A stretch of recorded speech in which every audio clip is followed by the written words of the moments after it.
네, 안녕하세요. 범법인 그날 부대표 변호사 이지은 변호사입니다. 요즘 결혼식을 하고도 혼인신고를 하지 않는 부부가 늘어나고 있죠. 또 비혼주의, 그리고 이혼이 늘어나고 있는 추세에 보다 신중하게 혼인신고를 하고자 하는 분들이 좀 많아지고 있습니다.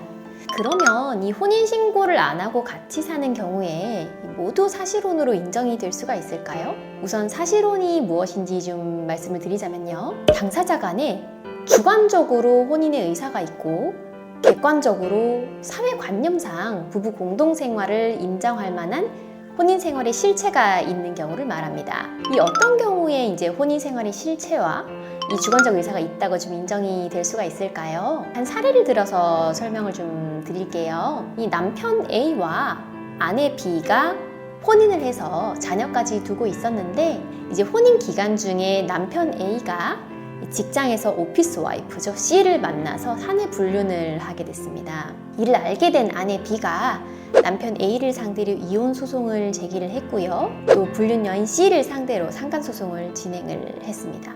이 아내가 승소해서 남편 A와 C는 위자료까지 아내한테 지급을 하게 됐습니다. 그런데 이제 불륜을 해서 결국은 이제 A를 이혼으로까지 몰고 간 A와 C 커플이 이제 사랑이 이루어졌다 하면서 이제 같이 살게 됐습니다. 그런데 이 진정한 사랑이라고 생각했던 둘만의 정말 행복했던 시간은 그렇게 길지가 않았습니다. 이 남편 A와 이 오피스 와이프 C 커플은 1년 반 가량 함께 살다가 결국에는 이제 문제가 생겨서 헤어지게 됐습니다. 이때 A 남자가 C를 상대로 우리는 사실혼 관계에 있었고 이 사실혼이 해소가 됐으니 그 1년 반 동안 형성된 재산의 50%를 분할하라고 주장을 하면서 소송을 제기를 했습니다. 자, 이 법원은 이렇게 본인의 행복을 좇아서 불륜녀와 함께 살게 된 이 A 남편의 주장을 어떻게 판단을 했을까요? 결론부터 말씀을 드리자면 조강지처를 버리고 오피스 와이프를 만들어서 결국 이 오피스 와이프와 함께 살았던 남편의 손을 들어주지는 않았습니다.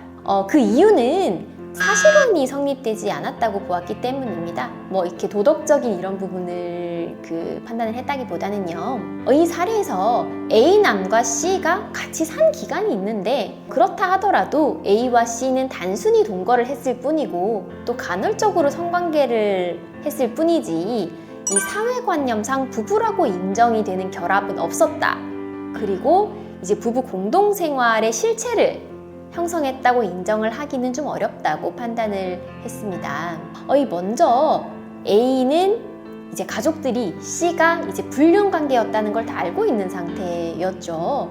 그래서 A 남과 C는 서로 혼인을 할 의사로 이제 양가에 당사자를 소개를 하고 상견례, 결혼식, 신혼여행 등 이런 절차를 거친 적이 전혀 없었습니다. 그리고 동거를 하던 1년 반의 기간 동안 혼인신고에 대한 논의를 하거나 이 결혼에 대한 구체적인 계획을 세운 적도 전혀 없었습니다. 그리고 A는 이제 C와 불륜을 시작하게 되면서 기존의 아내 B와 자녀와 함께 살고 있던 기존 집에서 급하게 나와서 이 C녀와 동거를 하게 된 것이었습니다.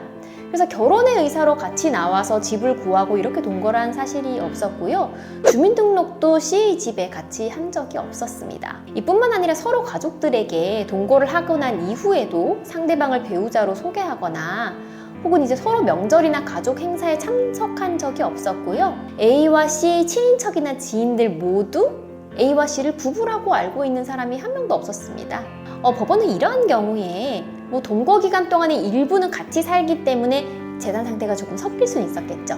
서로 이제 빚을 좀 대신 갚아주거나 금혼을 좀 주고받은 적은 있어도 서로 재산을 부부 공동재산으로 관리하거나 이 경제적 공동체를 이루어서 생활을 했다고 보기는 어렵다고 판단을 했습니다.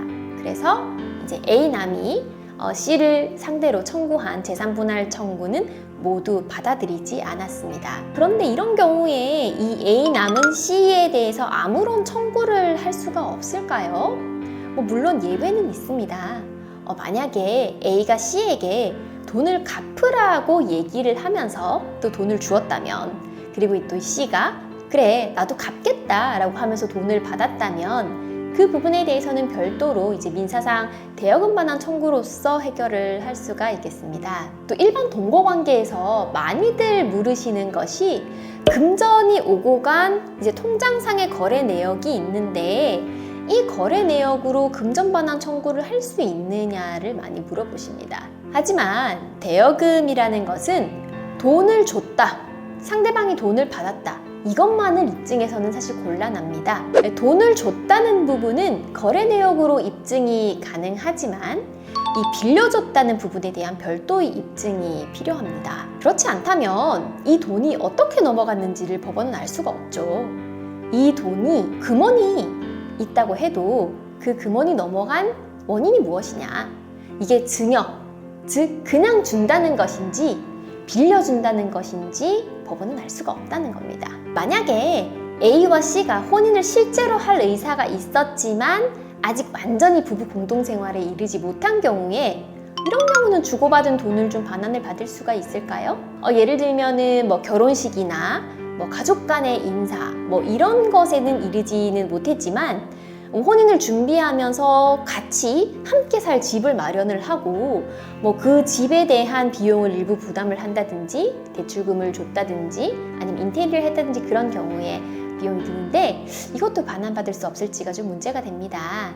이런 경우는 약혼의 상태에 이르렀다고 볼 여지가 있는데요. 만약에 이런 약혼의 상태에 이르렀고 그 약혼이 해제가 될 경우에는 주거 비용이나 이렇게 결혼을 위해서 혼인 생활을 위해서 지급한 돈은 더 이상 쓸모없는 비용이 되어버린 거죠. 이때는 부부 생활을 영위하기 위해서 지급한 돈은 부당이득 반환 청구를 할 수 있는 여지가 있습니다. 지금까지 이제 결혼에 이르지 않은 연인 관계에서의 돈 관계를 조금 말씀을 드렸는데요.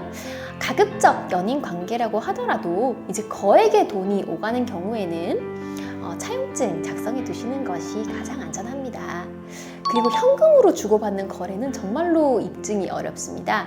그래서 어떤 관계든 간에 현금 거래는 조금 지양을 하시고요. 계좌로 돈을 보내고 또 비고란에 어떤 용도로 돈을 보냈다는 걸 적어두는 것이 나중에 이 관계를 청산하고 돈 관계만 남았을 때 실질적으로 좀 도움이 될 수가 있습니다. 그날 이변 이지은 변호사였습니다. 감사합니다.